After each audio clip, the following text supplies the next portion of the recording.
All right, welcome everybody to another session of a DeKalb County UNITES webinar. It's basically, we've been doing these every Monday, Wednesday, Friday at 2 o'clock. It's our Getting Ready for Recovery series. You can go on to DeKalbCountyUnites.com and you will see all the past webinars. Just click on webinars at the top, as well as you can see the future webinars coming up. So you can go ahead and register for each and every one of those. We've had financial experts, banking experts on. We've had consumer experts like we're going to have today. And then on Fridays, we do a small business spotlight, which is an awesome session bringing on local business people that have adapted and pivoted during this time.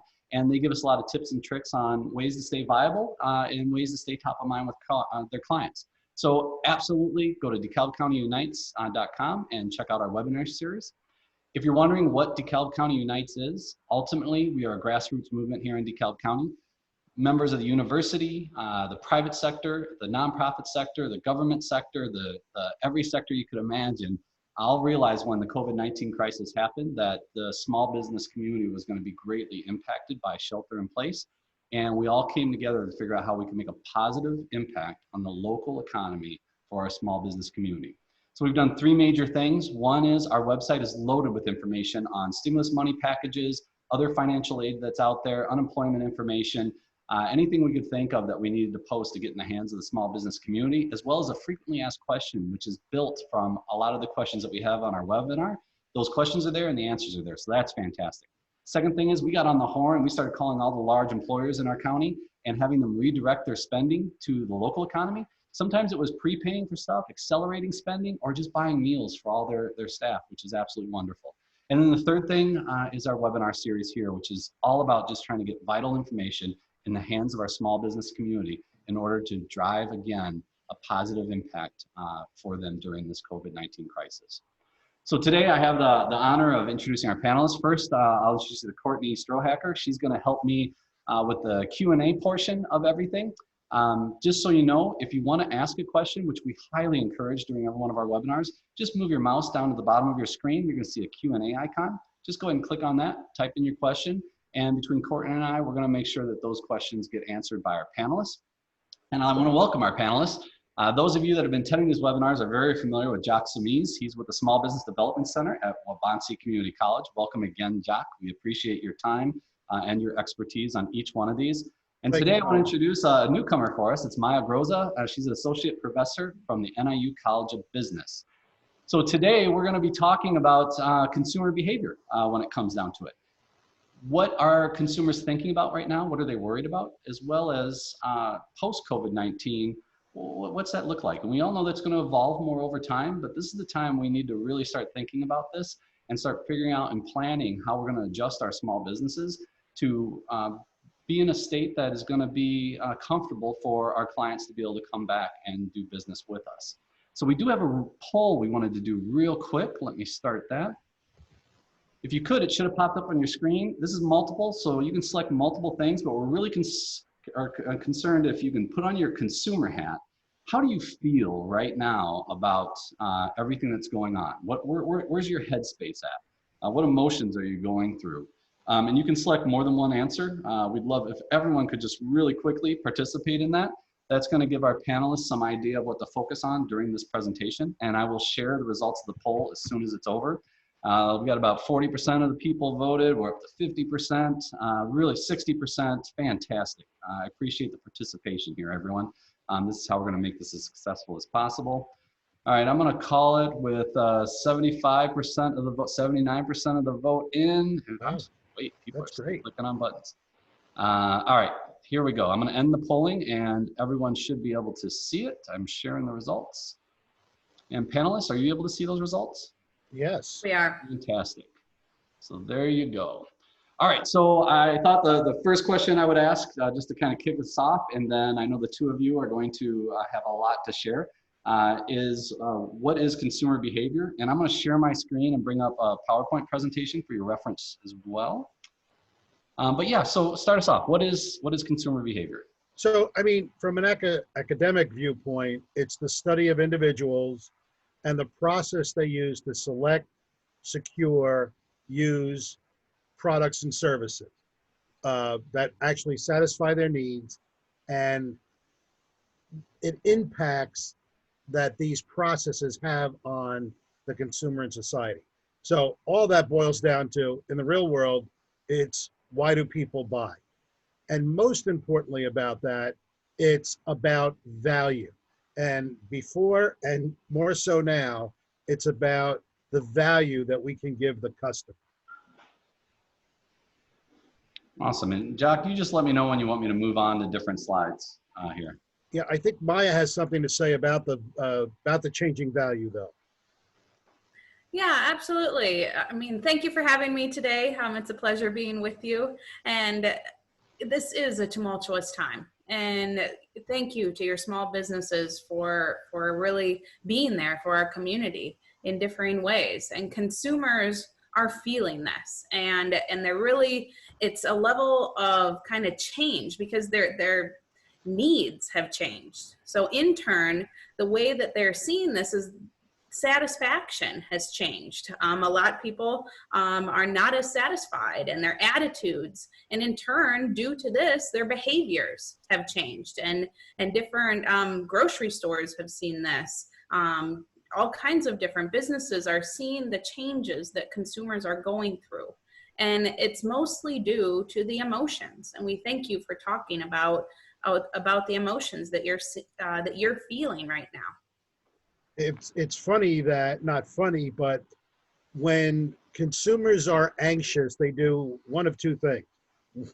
One, they buy impulsively, and probably now we're probably buying and eating impulsively. But it's just that their typical buying habits are kind of out the window when people are anxious, because we don't really know what's going on. The poll that I don't know if you could see how well you can see the screen, but the poll, and Maya, who's this from? Is it Boston Consulting? Yeah, a lot of these charts that we'll be sharing today came from the Boston Consulting Group, who is doing a week-to-week changing consumer sentiment research to really understand the changing times. Yeah, and I don't know if you could see it on your screen because we seem to have a couple of glitches today for the first time. To be very honest with you, Cohen didn't want us to use any slides, and I think he sabotaged this whole thing. But besides that, we have information that we can share with you that actually talks about the different age groups and what their feelings were back in November and now what their feelings are now. And it's about personal finances, and then it's about savings. Keep something in mind, though. There are still people that are working. I mean, small businesses are taking it on the chin more than anybody else, but people are still working, and people are getting compensated for not working to the extent where some of them are making more than they did before. So as far as income and finances, if we're getting the same amount in or a little less, but we're not spending, that's not such a bad scenario. However, I like to go back to Maslow's hierarchy. We've all heard about the hierarchy of needs, and it's funny, but it's like the physiological part, that bottom tier talks about food. And part of the issue nowadays, and part of the anxiousness, is food going to be in short supply? Well, we did it with toilet paper. Now we're going to do it with beef and pork products. Our safety needs, which is the next level up. We talk about personal security, and after 9/11, there were a lot of issues with that. And our personal security, which goes along with health, is questionable right now. And also a safety need is employment. So our safety needs are the things that are not being met the most, and it's causing us to be anxious.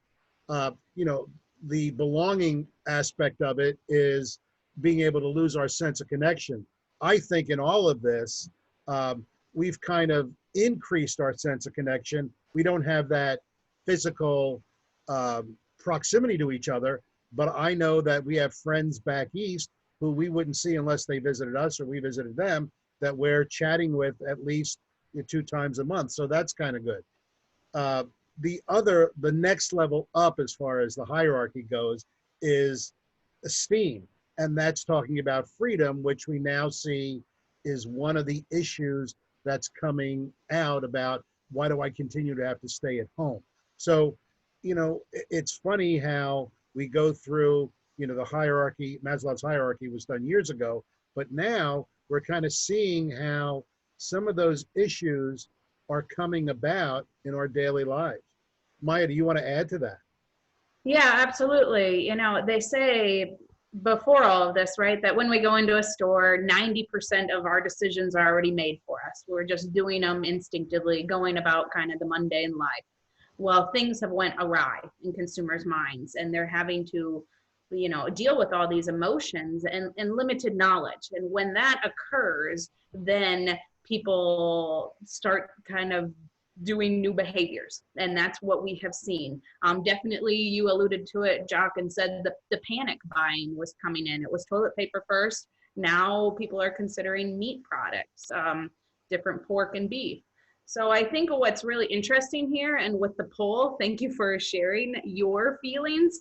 12 of the respondents said, yeah, they are anxious, but then other 10 said that they are calm. So what we're starting to see in consumers is almost a little bit of a polarization on a spectrum. There are differing approaches towards how they're going about their everyday life, right? There are consumers that have fully locked down, haven't left their house. There's some that have used fully delivery options, changed the way they consumed, in that they haven't left their home at all. Then there's others that have preferred to go to the store. And there is others who have gone against a little bit of the order and done some more smaller social settings and are kind of pushing. So, there's just, it's an exciting time because we're learning a lot about humans, and when we're forced with these moments to make us think, and you're right, consider these Maslow's hierarchy of needs. Kind of as we build up, it's almost a little bit, it's flipping Maslow on top, or kind of putting it in reverse. So it's a really exciting time from a consumer behavior research and just learning about people. And hopefully, in a couple of weeks, we're going to come back and give you some suggestions on how you can run your business a little more effectively based upon some of the information that we find out. So that's where we're going. Cohen, any questions that jump out at you?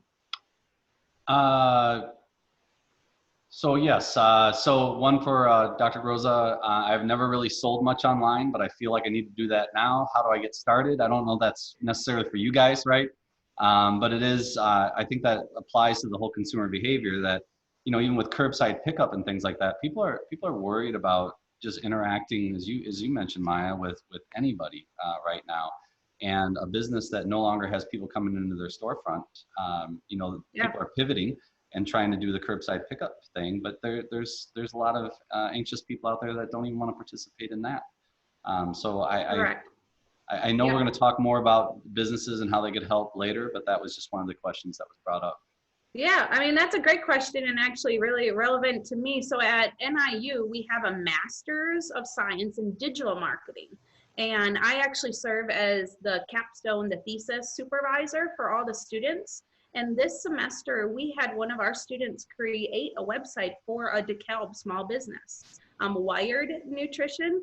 They created a website because that business owner did not have one. And in this time, it has accelerated the need for you to be online.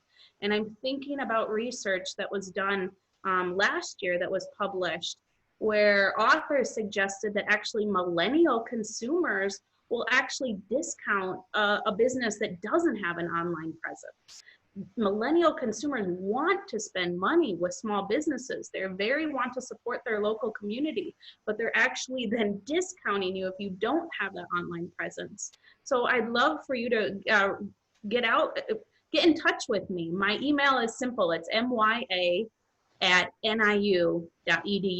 And perhaps I can link you up with a student that can really help you in this time of need, because we need to get all of our DeKalb County small businesses with some sort of at least online presence, at least for information. If we're not getting to the point where we can't do sales, at least you're out there, you're showing up in searches, and they can at least get in touch with you on the phone. But we need to get all small businesses out there with an information. You know, It's I'm ironic. really, Go ahead, Colin. I'm really glad you brought that up, and I don't want to deviate too much from what you guys want to talk about. But since you went down this path, you know, I've been in business a long time. You can tell by my gray hair that I remember days when websites were starting to become, you know, popular, and there was tons of businesses out there that chose I don't want to have a website. I don't need a website. And then when email and your email domain, like I'm cohenb@sundogit.com, but some people were still cohenb@aol.com, and these are business people. And I was telling them that, you know, there's a shift in behaviors now where when people see that you don't have a website, especially with current content, when they don't see that you have an email address that reflects your company, they will discount you, especially when they're looking at others. If everyone appears the same, but you from a technology perspective are not hip, then that might imply that you're not good at other things too.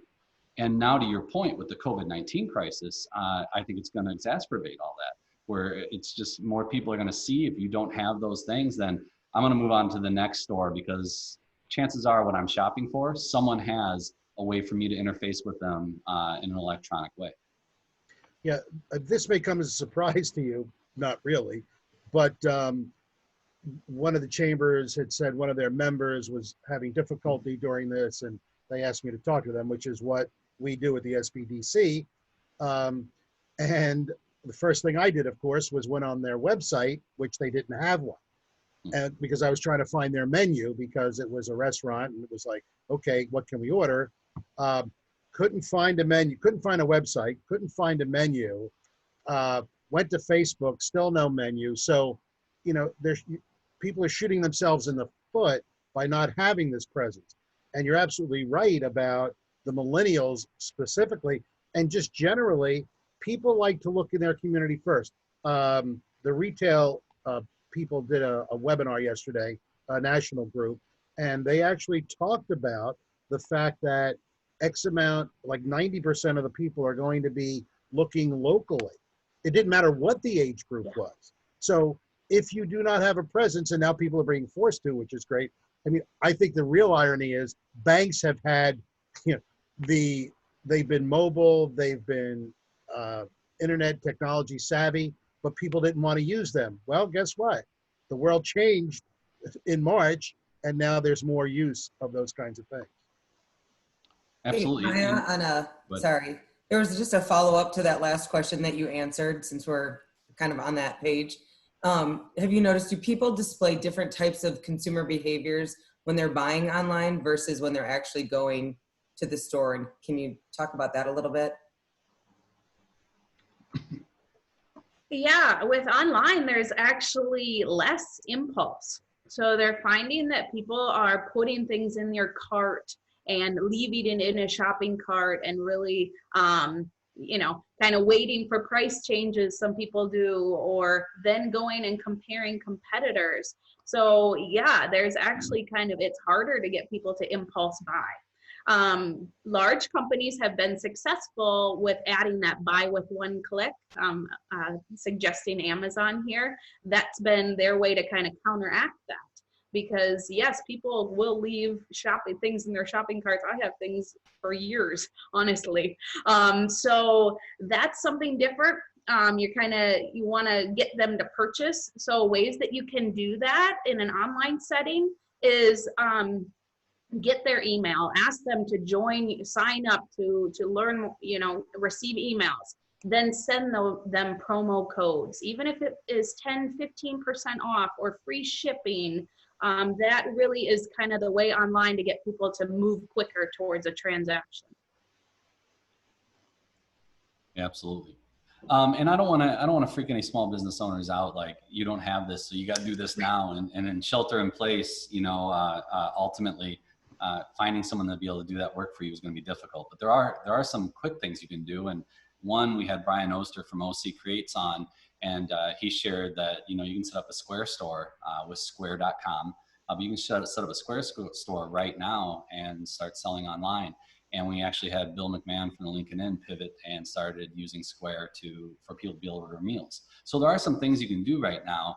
And regardless, this is stuff that would have been nice to have coming in here, but maybe you don't. That's okay, but it needs to be top of mind for you now. So when the opportunity comes that you can actually start building these things and building your online presence, start now. But it's going to help you long term, I think, is one of the things Maya's trying to communicate here. She's talking about millennials, but it goes beyond that. I mean, Jock and I are very cognizant of the fact that you discount based off of not having various technologies. As people become more and more familiar with technology, it's crossing all the generations at this point, where people are familiar with what good looks like and what not good looks like, and they're making choices based off of that, I think. Absolutely. How about the other part of this from a consumer standpoint, money, right? So there's a lot of people that unemployment has skyrocketed. People are just worried about the stock market because it tanked during this process. I mean, we went from the greatest economy to the worst economy. How is that affecting how people are spending? Well, I mean, every group is worried about it. If, for example, in 2019, the baby boomers went from 13% about being worried about it to 51%. Big jump. The Gen Xers went from 7% to 62% about being worried. Millennials went from 3% worrying about personal finances up to 61%. I mean, so there's these dramatic changes that they're having.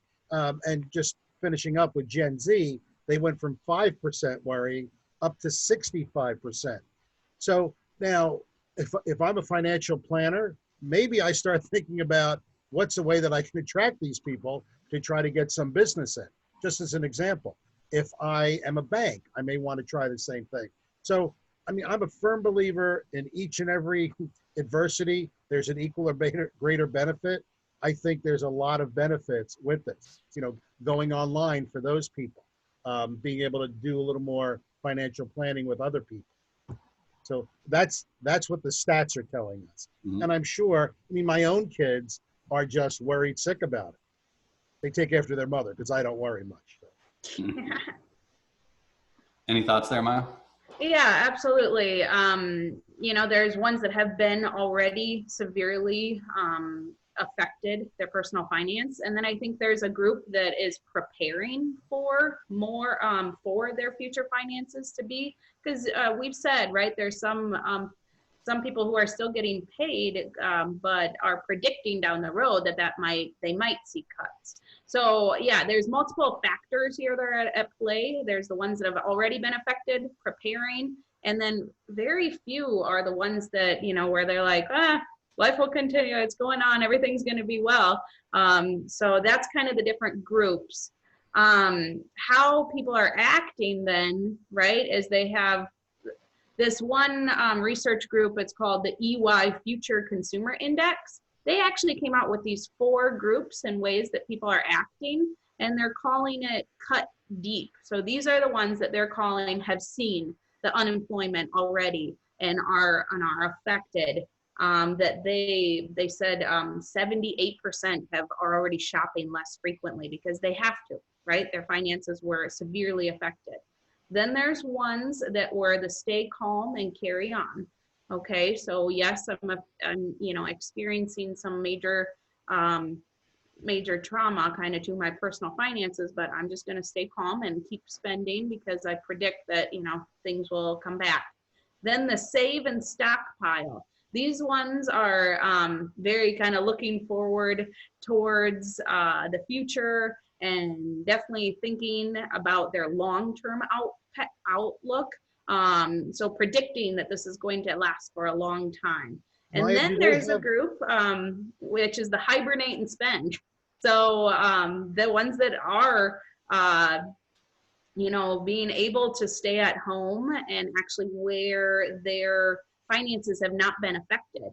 I'm thinking of some not colleagues, but friends of mine actually, who their jobs, they're actually doing less work now but getting paid the same. So these people have actually a little bit more time and more money to spend. And a lot of them have been doing more online shopping due to the environment right now. So yeah, in anything, you're going to see these differences in consumer groups.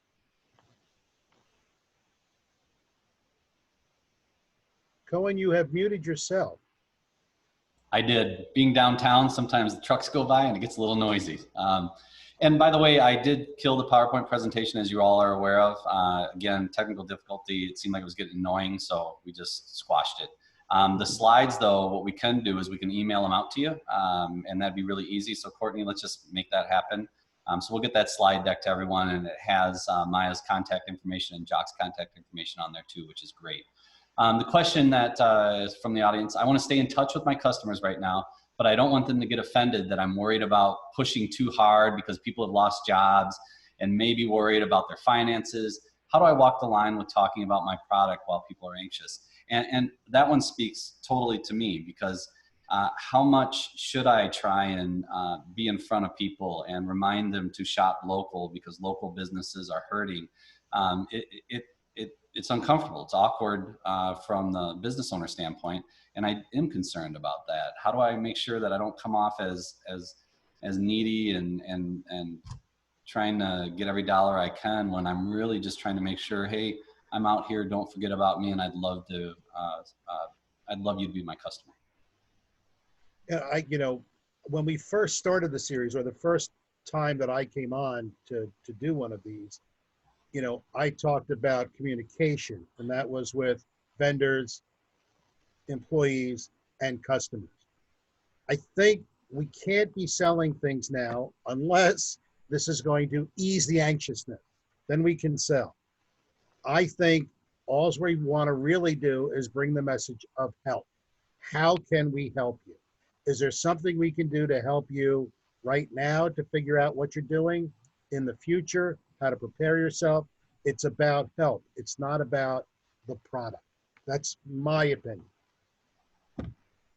Yeah. Yeah, in my opinion, one of the biggest shifts that we are seeing with consumer behavior is the importance of a brand and a story. So they're saying that, right, brands are becoming ever, more important for consumers, and that they care to really learn the personal story. And I think with small businesses, you have a great way to talk about that and talk about your struggles. And for what I can say from my consumer group that I belong to, that is very endearing when you see real life behind a company, behind a brand. And I think that is really coming to light right now. So I think, yes, it is okay to be out there, but yes, how Cohen said, let's not go sell. Let's just inform and make consumers aware of your broader challenges, because I'm not fully aware. And when I hear those stories, I do want to support the small entrepreneur. Okay, so I think there is a really important part, and this comes back to the online, but a big part that you can get out there is the story about you. Why did you start your business? What do you love about it? Why did you bring it to the marketplace? What are you trying to help consumers with? Really being explicit and kind of telling that background story is effective and just really special at this moment. Yeah, the storytelling is always great. I mean, whenever I talk to someone who owns a business, I ask them why. Why did you take that leap? What thing went off in your head that you said, hey, I got to do this? I mean, because it's the story's always intriguing, if nothing else. I mean, we Jeff from Fatty's is part of UNITES, and I know personally that when there's an issue that comes up that I think is just pretty easily solved, he's got 10 other ones behind him that he needs to fix. I mean, we were just talking about distancing at Fatty's, and he talked about, well, yeah, but then I considered, well, do I have disposable menus? Do I have, what kind of cleaning stations do I have? I mean, it just went on and on and on. And here we are, again, trying to help, but I know personally, I had no depth of all the issues that are happening with people. So, if we could share a little bit and solve some of these for them, you know, we're ahead of the game. For the small business owners out there, you know, we've talked a lot about the hustle and grind in a lot of these webinars, but Jock, I think it was you that mentioned, you know, need and filling need. Right before this webinar started, we were talking about, and this has come up a lot, about like nail replacement things or dye for hair. Now that was Jock and I that were concerned, obviously, right? Some of the small business owners saying, you know what, don't go to the big box store. I got you. I'm gonna come and I'm gonna deliver it right to your door, right? This Friday, we're going to have Byers Brewery, Forge Brewery, and John and Mac Orchard on about how they're delivering their product to people. In fact, on one of our Unites meetings, Steve Byers delivered to the guy's backyard on his porch his growler. So if you think about that, right, that's the hustle and grind piece, but it's also talk about endearing yourself to your customer. I mean, Brad is always going to remember during the COVID-19 crisis, Steve Byers going into his backyard because he didn't want to leave it on the front porch and delivering it on his back porch. Those things, or whether it's hair dye or nail replacement items or whatever it is, those things, if you know your customers' need out there, now's the time to think about them first. Bend over backwards, do whatever it can, because we all know you're not making the money you used to make, and some are barely getting by. But after this thing turns around, right, talk about that endearment to the customer. They're going to remember you and they're going to want to shop with you going forward. It would be my opinion, Jock. Well, you know, and Cohen, you actually did something. I mean, Bill from the Lincoln Inn said to me that his phone lines were blowing up and he couldn't take orders, and you kind of jumped in there and straightened them out. I mean, that's what this is all about. How can you help? Yep, absolutely. I think along those lines, one of the questions was really making the consumer feel comfortable. And I know as of May 1st, we're going to have the mask rule. I was talking to somebody from DeKalb yesterday, and they said they went to go into one of the stores and they were turned away because they were already suggesting that they wear masks instead of just providing a mask. So I think that would be a great thing for small businesses. If you can get your hands on some masks, I know a lot of people are making them, but if we have to have them, then supply them. We don't want to turn anyone away and not have them shop there. But one of the questions that came in along sort of those lines and making people feel comfortable is, what do you do when people are worried about cleanliness, and how can you show them that your store is clean so that they're comfortable shopping? That's a great question, and definitely consumers are already scrutinizing businesses with that, and it's even going to be a heightened level of awareness for a consumer. They are going to be monitoring any social environment we come into, even on the street, right? You're kind of surveying somebody who's walking next to you, and you kind of go around. So yeah, the cleanliness and social distancing definitely on people's minds within a business environment. I know the large companies are actually paying. My cousin is a manager at Target, and she said they've shifted some people's jobs to just be the spritzer, like going around cleaning surfaces. So that is one way that companies are showing consumers that they are working on sanitizing right while consumers are in there. So that's one possibility. But for a small business, I'm thinking of Omi Sushi. Our family picked that up last night for dinner, and they had the pen sanitized and in a box, all with a wipe right there. So I really felt like I was getting a fully clean pen when I went to go sign and make my tip. So just that one change of putting a pen inside a little Tupperware with a wipe on top of it, that was a change that helped assuage my fears of that. Any ideas that you've seen? Anyone else that has been good for cleanliness? I'm going to just go back to 9/11 for a second, because after 9/11, we were worried about security. So what happened? We saw more security people around. I think if we see more hand sanitizer, more people cleaning up, I think psychologically that's really going to help. They may not be doing it, but psychologically, it makes sense that somebody is thinking about it at least. So we've got a bunch. There's one that's anonymous. I'm not sure what they're communicating here. It says, "Don't apologize for marketing. I have 15 employees and their families that depend on me to keep my business viable." Absolutely. I don't think anyone here is talking about stop marketing. Don't do that. Absolutely. But it's more, what are you going to market, right? What is the goal? What is the thing? And going back to whether it's the delivery of the beer, going back to the nail and the dyes or whatever it might be, right? Think of what your customers really need right now that they may not be able to get that you can provide.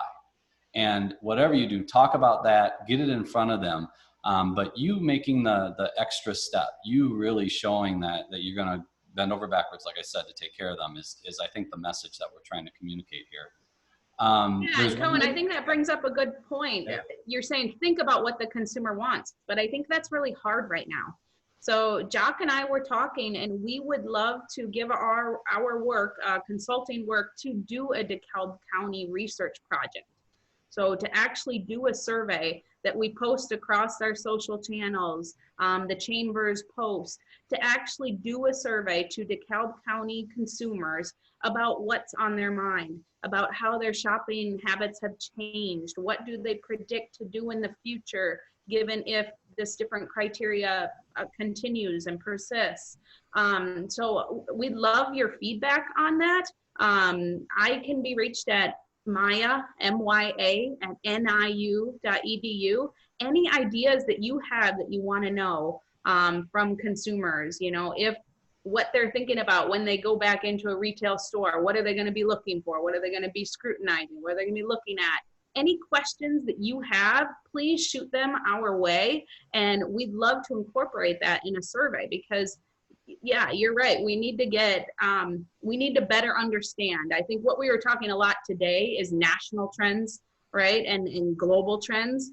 But what's happening here in DeKalb? It might be different. And I think if we can all work together and kind of create a DeKalb County consumer sentiment survey right now, that may give us some actually actionable data that you can use as you continue to tailor your messages.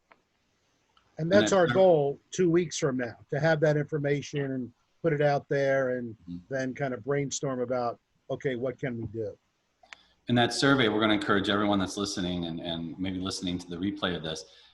When that survey comes out, we'll have it on DeKalb County Unites. We know the Daily Chronicle is going to pick it up, the DeKalb Convention and Visitors Bureau, the Chambers. I mean, it's going to be out there, but we highly encourage you to send it out to your staff, post it on your social media, because the more information that we can gather with that, the more effective the knowledge we're going to gain from that survey is going to be, which means the bigger the impact it'll have on you as a small business to get some more direction on where you need to be going and how you need to adjust to make people feel comfortable when they engage with your business post shelter in place.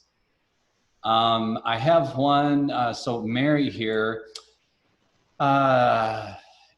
she's asking, what are the percentages of the people in the group and how big was the study? I'm assuming she's referring to the slides, which was a national one that you just commented on. Was that correct?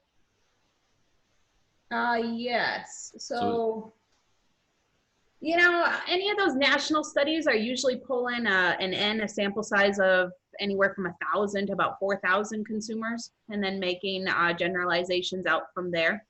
So really, yeah. And she'll be able, you don't need it. Yeah, when she sees the slide, she'll be able to see exactly how many it says, because that information is in there. And Mary's also asking, I believe that, and back on a previous comment that we were talking about, I believe that right now isn't about my story as much as it is about my customer story. And I would agree, Mary, but you can also talk about, like on social media, a few posts about, how did you get started? What are some fun stories that you've had along your journey as a small business owner? Because to Jock's point, it is fascinating to hear about how did, and I'm going to say Byers Brewery because he's below me and I think about him all the time. How did Byers get the idea to start brewing for the first time? And people like to hear that and they like to read about it. And in fact, there's so many people at home and they're on social media. They're looking for content to be able to consume. And when it's content about a business that they're familiar with and they may know the owner, it's just a really neat way to just share a little bit more about you. We're not saying spam their email every day with more stuff about you, not at all. But you can tell your story on social media and do it, I think, in a very appropriate way. What about you and Maya and Jock? You think that's all right? Absolutely.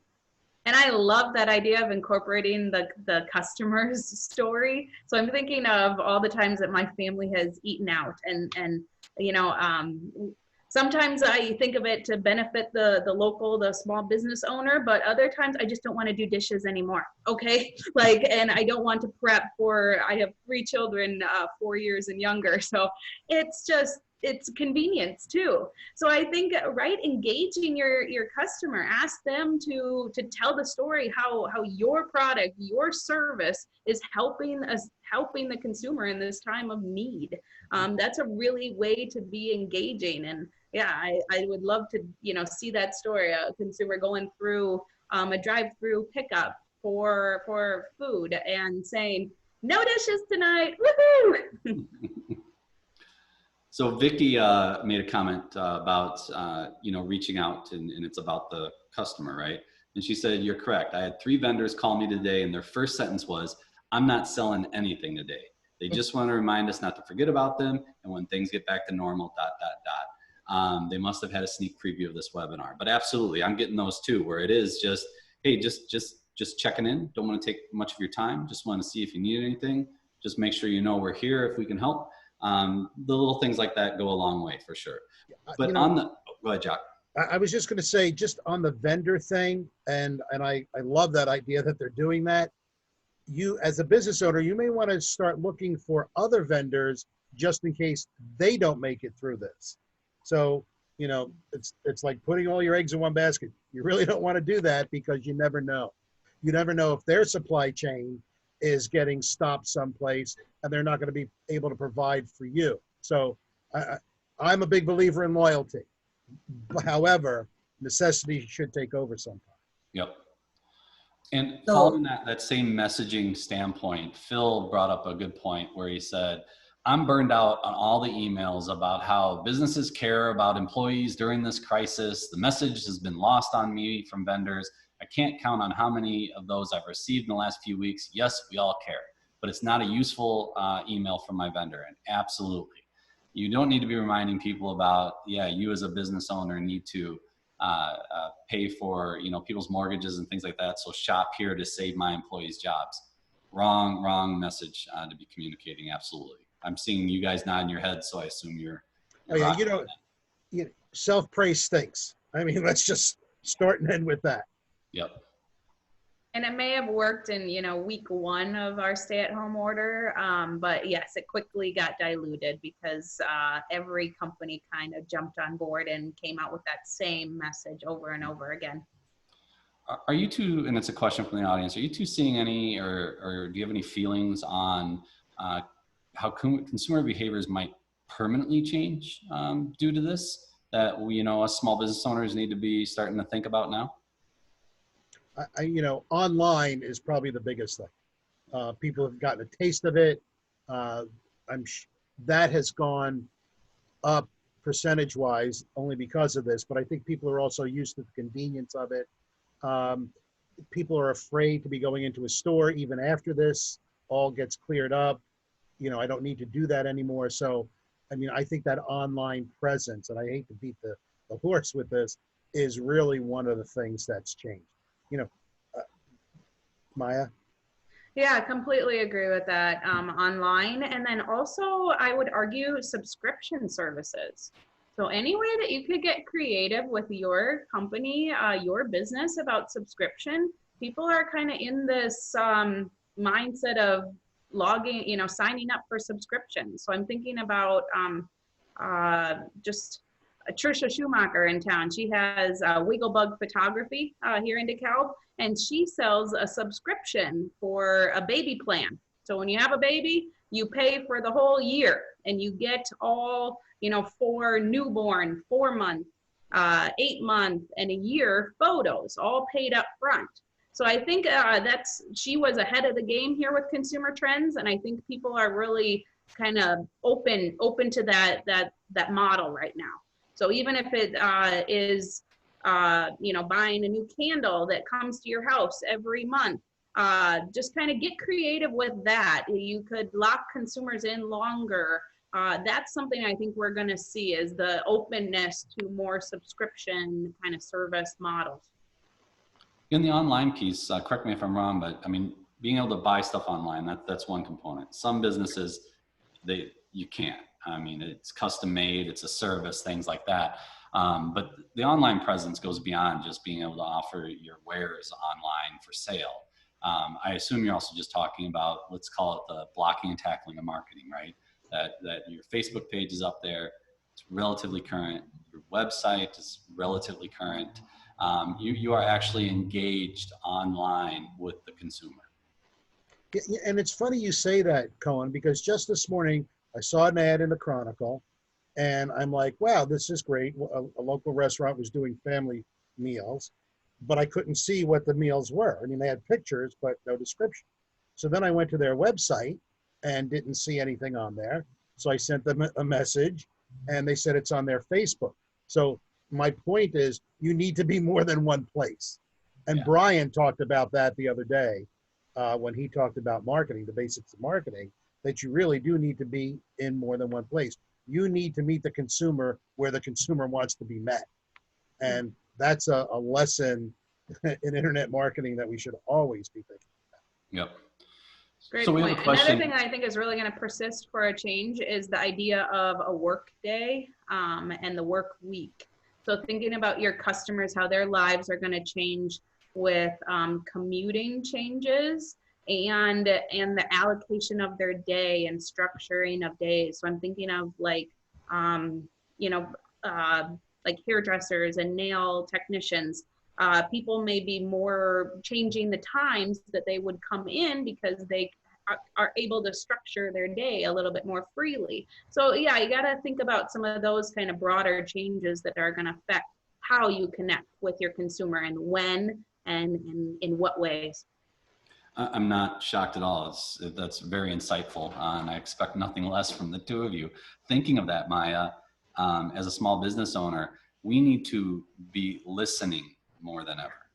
So when customers are asking for, hey, I want to get my hair cut, can I come in at 10 a.m.? And you're like, Right. oh, we don't open till 11.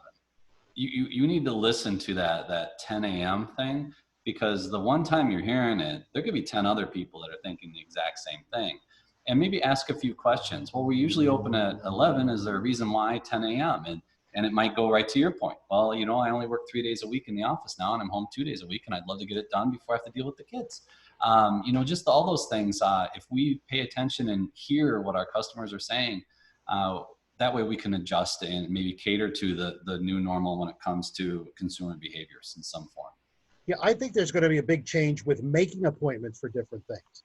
You know, it's not just going to be the doctor. I think it might be a lot of different things that we never thought about making appointments for. Just because we have limited time, we don't want to be out, that kind of stuff. Yeah. There is a question I just want to address real quick. So where do I start? I have a small business and a basic website with phone, address, and a few pics. How do I know what to do next? And how do I do it? Who can help me? So anonymous, if you go on to DeKalbCountyUnites.com, you're going to see office hours for Brian Oster and for myself, Cohen Barnes. You can reach out to either one of us, probably Brian, because I mean, he's into marketing and all that. But I own a company called Sundog here in town. I think we're pretty hip when it comes to our online presence.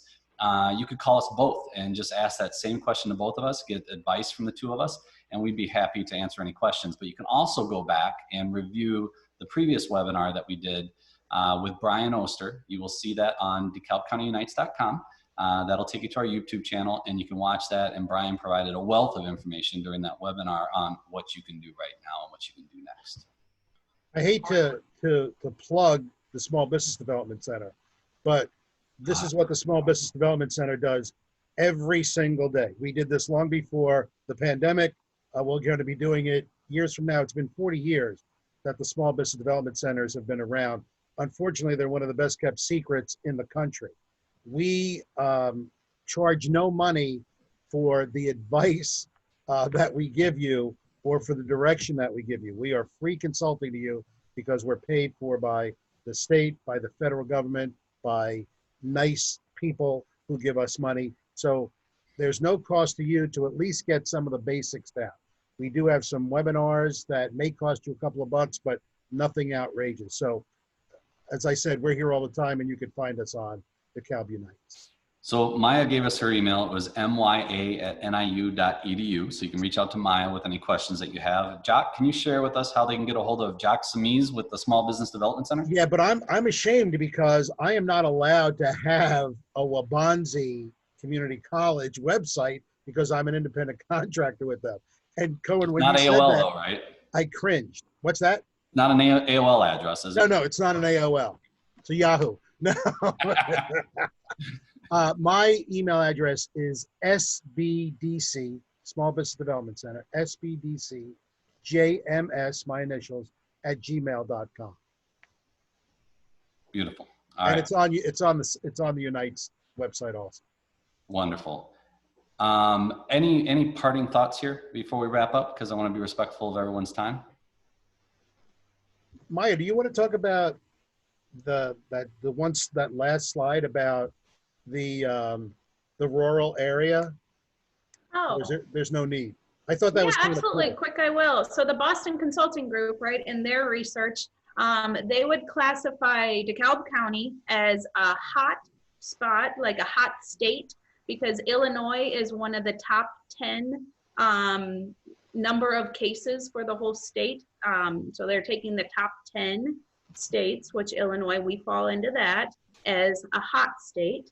And then due to us having less than, I believe it's 1,000 people per square mile, which we have about 105,000 people in DeKalb County. And I think I looked it up, we're 659 square miles. So yes, we are less than, so we are classified as a rural area.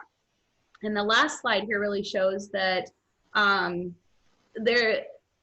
people in this hot rural area are going to do a less of an increase in their online shopping. So I think that's really restorative and shows that people in DeKalb and these rural areas want to get back shopping in the small downtown kind of environments.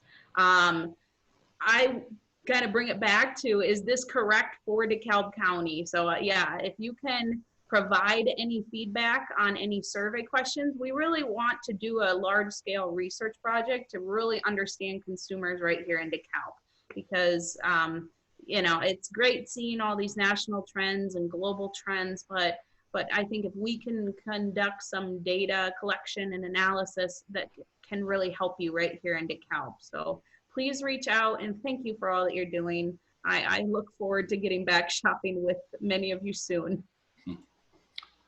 All right, I'll go ahead and wrap it up. I just wanted to thank Jock Sommese with the Small Business Development Center for being on here once again, Maya Groza from NIU, and Courtney Strohacker from the DeKalb County Convention and Visitors Bureau. I wanted to remind everyone that our next webinar is this Friday, and we're going to be having John Mac Orchard, Byers Brewing, and Forge Brewing on. And they're going to be just sharing how they've adapted and pivoted. And there's some really creative stuff that they've been doing that will apply to all of us small businesses out there. So it's just a really great way to be able to hear firsthand from some people that are struggling, but are making the best out of it and sharing their tips and tricks during the COVID-19 crisis. So definitely tune in this Friday at 2 p.m. and you can register on DeKalbCountyUnites.com. The survey questions that Maya's asking about, you can reach out to Maya, or feel free to just post it on, you can reach out to us on Facebook. You can fill out the contact us form on our website and just share some ideas for questions that you would like to get answered. We'd be happy to hear about those. This recording will be posted probably in the next couple hours if you wanted to review it, in case you didn't hear something, you want to hear it again. But with that, I guess just remember DeKalbCountyUnites.com. Reach out if there's anything that you need, any help that you want, and we will do our darndest to get the answers that you need to help make you as successful as possible during this COVID-19 crisis. So again, thanks panelists, and everyone, just have a wonderful week, and we'll see you on Friday.